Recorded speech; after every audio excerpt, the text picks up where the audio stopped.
ನೋಡ್ರಿ ನಮ್ಮ ಮಾಷ ಜನಾರ್ದನ ರೆಡ್ಡಿ ಏನು ಮಾಡಿಟ್ರಿ ನಮ್ಮ ಬಳ್ಳಾರಿ ಗುಡ್ಡವನ್ನು ನೋಡ್ತಾ ಇದ್ವಿ. ಇಂಥವ್ರು ಒಬ್ಬರಲ್ಲ ಅನೇಕರೆಲ್ಲ ಮಾಡ್ತಾಯಿದ್ದಾರೆ.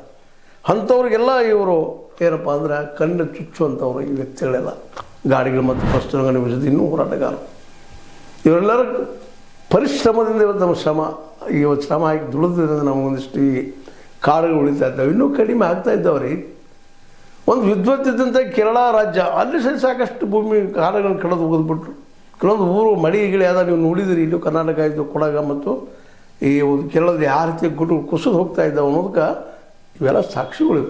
ಇದೆಲ್ಲ ಎಚ್ಚರಿಕೆ ಕೊಟ್ಟಿದ್ರು ಗಾಡಿಗಳು ಅವರು, ಇದನ್ನು ಎಚ್ಚರಿಕೆ ಕೊಟ್ಟಿದ್ರು ಕಸ್ತೂರಿ ರಂಗನ್ ಅವರು, ಇನ್ನೂ ಅನೇಕರೆಲ್ಲ ಎಚ್ಚರಿಕೆ ಕೊಟ್ಟಿದ್ರು. ಓಸರಪ್ಪ ಹೇಳಿದ್ರು ನಾವು ಅದನ್ನು ಉಳಿಸ್ಕೊಡ್ತಾ ಇಲ್ಲ. ಇದಕ್ಕೆ ಕಾರಣ ಅಂದರೆ ನಮ್ಮ ಮತದಾರರು ಬುದ್ಧಿವಂತರು ಮತ್ತು ತಿಳುವಳಿಕೆ ಅವರು ಆಗಲಾರದಕ್ಕಾಗಿ.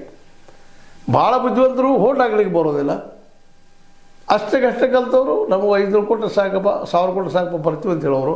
ಆ 500,000 ಹುಡುಕೊಡೋಕೆ ಶುರುವಾಗಿ ಸರಾಯಿ ಹುಡುಕೋ ಶುರುವಾಗಿ ಇವ್ರ ದುಡ್ಡನ್ನು ಕಾಡು ಕಡೋದು, ನಾಡು ಕಡೋದು, ಗುಡ್ಡಗಳನ್ನು ಕಡೋದು, ಅದ್ರ ಜೊತೆಗೆ ಗಿಡಗಂಡಿಗಳನ್ನ ಖುಲ್ಲಾ ಮಾಡಿ ಜನ ಕಳೆದು ಕೊಟ್ಟು ಬಿಡ್ತಾರೆ. ರೊಕ್ಕ ತೊಗೊಂಡು ಹೋಗಿರಪ್ಪ ನೀವು ಅಂತೇಳಿ, ನಾವು ಆರಾಮಿದ್ರೆ ಸಾಕಂತೇಳಿ ಫಸ್ಟ್ ಕ್ಲಾಸ್ ರೆಸಾರ್ಟ್ ಮಾಡಿಕೊಂಡು ಮತ್ತೇನು ಮಾಡಿಕೊಂಡು ಗಂಟು ಮಾಡಿಕೊಂಡು ಕಾಫಿ ಊಟ ಮಾಡಿಕೊಂಡು ಮಾಡಿದ್ರೆ ಅದು ಅಪಾಯ ಕಾಡಿಗೆ ಅನ್ನೋದು ಗೊತ್ತಿದ್ದು ಅದನ್ನು ಮಾಡ್ತಾರೆ. ಅದರಿಂದ ಅದು ಇರಲಿ ಕಡೆ ಅಟ್ಲೀಸ್ಟ್ ಕಾಡು ರೈತಪ್ಪ ಅಂತ ಸಮಾಧಾನ ಮಾಡ್ಕೊಳ್ಳೋದ್ರೊಳಗೆ ಈಗ ಲ್ಯಾಂಡ್ ಮಾಫಿಯಾ ಶುರು ಆಗಿಬಿಟ್ಟಿದ್ದಾವೆ.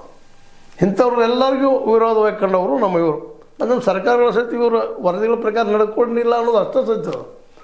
ಇನ್ನೂ ನಡ್ಕೊಳ್ತಾ ಇಲ್ಲ, ಅಪಾಯ ಆಗ್ತದೆ ರೀ ಇದು ಅನ್ನುವಂಥದ್ದು. ನಮಗೆ ಅಭಿವೃದ್ಧಿ ಆಗೋದಿಲ್ಲ. ಯಾವ ಅಭಿವೃದ್ಧಿ? ಕಾಡುಗಳನ್ನ ಕಡೋದ ಖನಿಜಗಳನ್ನ ಯಾರಿಗೋ ಮಾರೋದು ಅಭಿವೃದ್ಧಿನ? ಮಾರೆ ಬಂದು ದುಡ್ಡನ್ನ ನಾವು ಚೈನ್ ಹಿಡಿದು ಅಭಿವೃದ್ಧಿನ? ಕಾಡನ್ನು ಕಡೋದು ರೋಡ್ಗಳನ್ನ ಮಾಡಿಕೊಂಡು ಆರಾಮ ಆಯುಷ್ಯರಾಮಿ ಗಾರ್ಗಳಲ್ಲಿ ಅಡ್ಡಾಡೋದು ಅಭಿವೃದ್ಧಿನ? ಹೌದು, ಬೇಕಿಲ್ಲ ಅಂತಲ್ಲ, ಅನಿವಾರ್ಯದ ಹೋಗ್ರಿಗೆ ಬೇಕು. ಇದು ರಸ್ತೆ ಆಗಿರ್ಬೋದು, ಈ ಒಂದು ರೈಲ್ವೆ ಹಾದಿಗಳಾಗಿರ್ಬೋದು, ಮತ್ತೇನಾಗಿರ್ಬೋದು, ಬೇಕು ಇವೆಲ್ಲ. ಆದರೆ ಕಾಡು ಯಾವ ಪ್ರಮಾಣದಲ್ಲಿ ಕಡಿಬೇಕು ಮತ್ತು ಕಾಡು ಬೆಳೆಸೋದು ಹೆಂಗೆ? ಎಷ್ಟು ಕಾಡು ಬೆಳೆಸಿದ್ರೆ ಇಲ್ಲಿವರೆಗೆ? ಆಯ್ತಪ್ಪ, ಕಾಡು ನೀವು ಕಳೆದ್ರಿ, ಈಗ ಎಷ್ಟು ಬೆಳೆಸಿದಿರಿ? ಆ ರಿಪೋರ್ಟ್ ಏನಾದರೂ ಅದನ್ನು ಮೋದಿಯವರಲ್ಲೇ ನಮ್ಮ ಸಿದ್ದರಾಮಯ್ಯರಲ್ಲೇ